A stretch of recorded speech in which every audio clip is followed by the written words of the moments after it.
for a moment about cultural paradigms. That's what culture is a paradigm.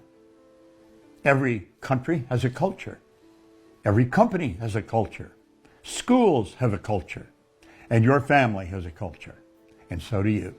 Your personal culture is called your paradigm. Well, that's exactly what culture is.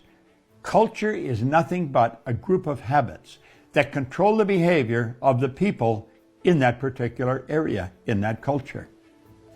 You see, the company's culture would be an expression of the personal paradigm of the individuals who started the company. And their paradigm was expressed in habitual behavior. And after a period of time, that behavior was accepted as the norm in that company. And everybody that went to work there after that, they'd say, well, how is this being done? Well, this is the way it's always been done. That doesn't mean it's the way it still has to be, but that's the way it's always been done. And that's generally the way it stays. That's a cultural paradigm. And we fall in line and we do it the way it's always been done. That's the way a school operates. A particular school has a paradigm. And the paradigm is nothing but the habitual behavior of the people that started that school. And that's the way it'll work. Like the Montessori schools, they believe everyone has infinite potential. They say, you know, we send children to school as if they're an empty cup, and we want the school to fill the cup.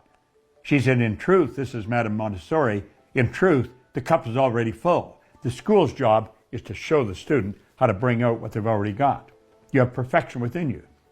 That's the Montessori culture. But that's not the culture of the average individual school. The average individual school is they treat people like an empty cup, and they're going to try and fill that cup. And so they fill it with nothing but ideas that the teachers and the culture of that school have been operating with for a long time. And that's the way people are grown, and that's the way they programmed, and that's the way they live. Do they have to? Absolutely not.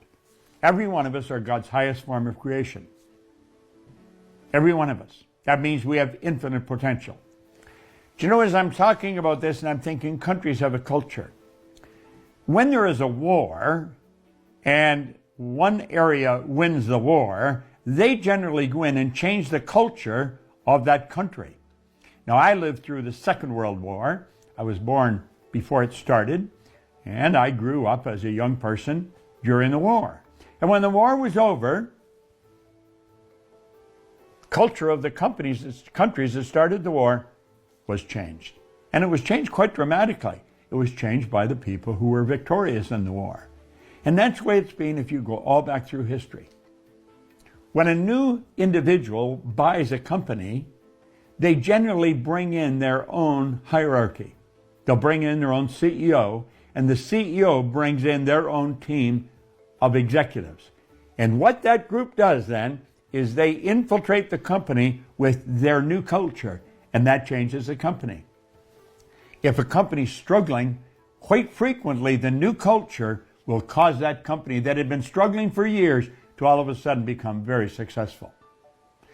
Culture is a paradigm. A paradigm is nothing but a multitude of habits that control our habitual behavior. And almost all of our behavior is habitual.